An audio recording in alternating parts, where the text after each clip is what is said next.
Hello दोस्तों, moral stories में आपका स्वागत है। आज मैं सुनाऊंगी आपको रेड लाइट भाग 4 चौथी कड़ी। संतराम को अपने जेवर का डिब्बा देने के बाद भी निशा को बस इतना पता चला सका कि वह नवाबगढ़ के मिलन चौक के पास की है। फिर भी वह यह सोचकर बहुत खुश थी कि वह कोठे की नहीं, किसी कोठी का अनमोल हीरा है। उसका अपना घर है, माता पिता, भाई बहन। वह बैग में कुछ ज़रूरी कपड़े रखने लगी। अब आगे अपने बचपन की तस्वीर कपड़ों के साथ है बैग में रखकर बिना कुछ सोचे निशा रेलवे स्टेशन की तरफ निकल गई। भावावेश में लिया गया निर्णय प्रायः नुकसानदेह ही होता है, पर यह निर्णय दिल का होता है और दिल के मामले में दिमाग दखल नहीं होता। निशा जल्दी से अपने घर उस घर में पहुंचना चाहती थी जिसकी धुंधली याद भी उसके जहन में नहीं थी। माँ बाप की शक्ल तक याद नहीं थी। नवाबगढ़ की गाड़ी रफ्तार पकड़ चुकी थी और दूसरी तरफ कालीमा धरती को अपनी चादर से ढकने में व्यस्त हो चुकी थी। दोनों निशा अपनी मंजिल की तरफ तेजी से बढ़ती जा रही थी।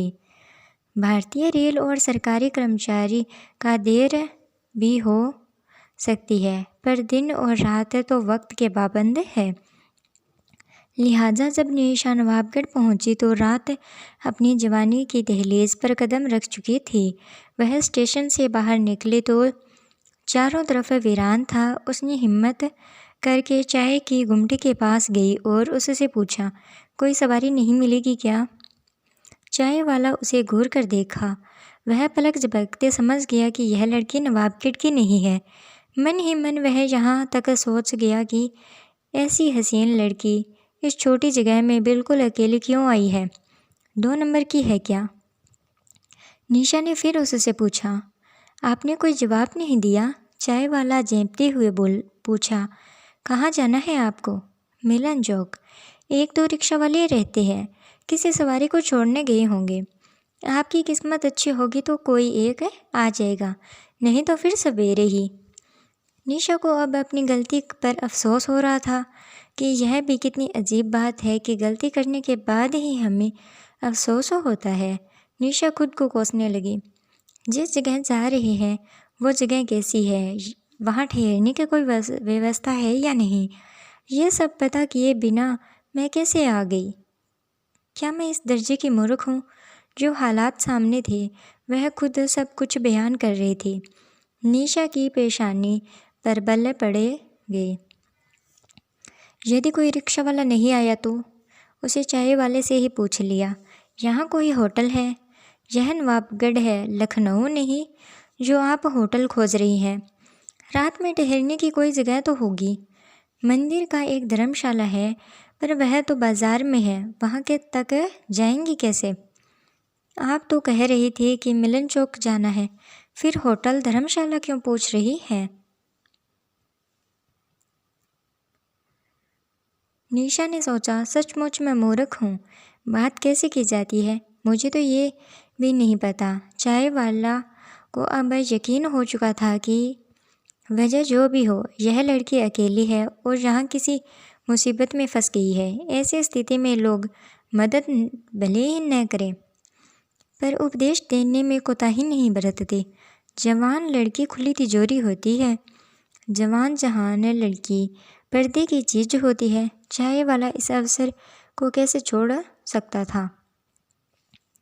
अपनी समझ और स्तर के अनुसार उसने निशा को समझाया, आपको रात में यहाँ नहीं आना चाहिए था। अरे यहाँ तो रात में बिजली तक नहीं आती। आप पढ़ी लिखा हैं, आप कैसे आ गई? जुग जमाना कितना ख़राब है, क्या पता गठरी चोर और चमड़ी चोर कब कहाँ मिल जाए। रेड लाइट एरिया में रहने के बावजूद भी निशा ने कभी ऐसी भाषा नहीं सुनी थी, लेकिन चाय वाले की बात सुनकर उसका जिस्म एक बारगी कांप उठा। आप इसमें मेरी कुछ मदद कर सकते हैं क्या? मैं इसी गुमटी में आधा तिरछा होकर किसी तरह सो जाता हूँ, आप सो पाएंगे?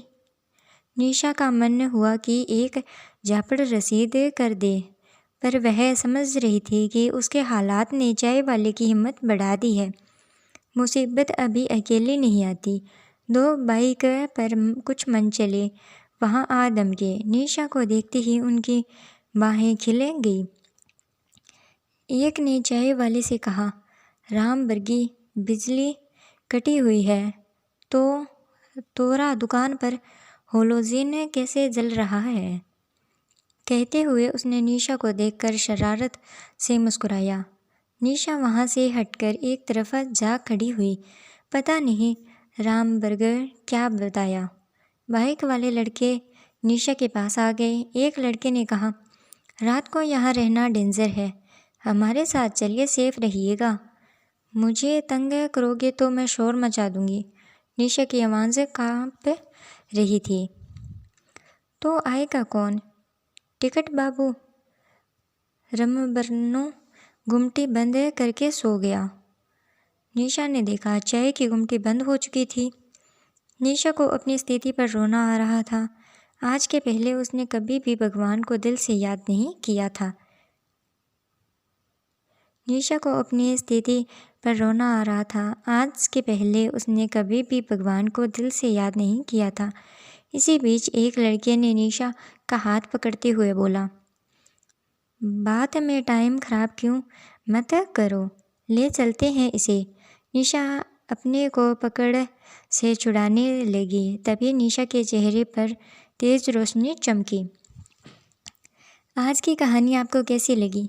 आगे की कहानी जानने के लिए चैनल को लाइक, शेयर और सब्सक्राइब कीजिएगा। कल सुनाऊंगी आगे की कहानी। धन्यवाद।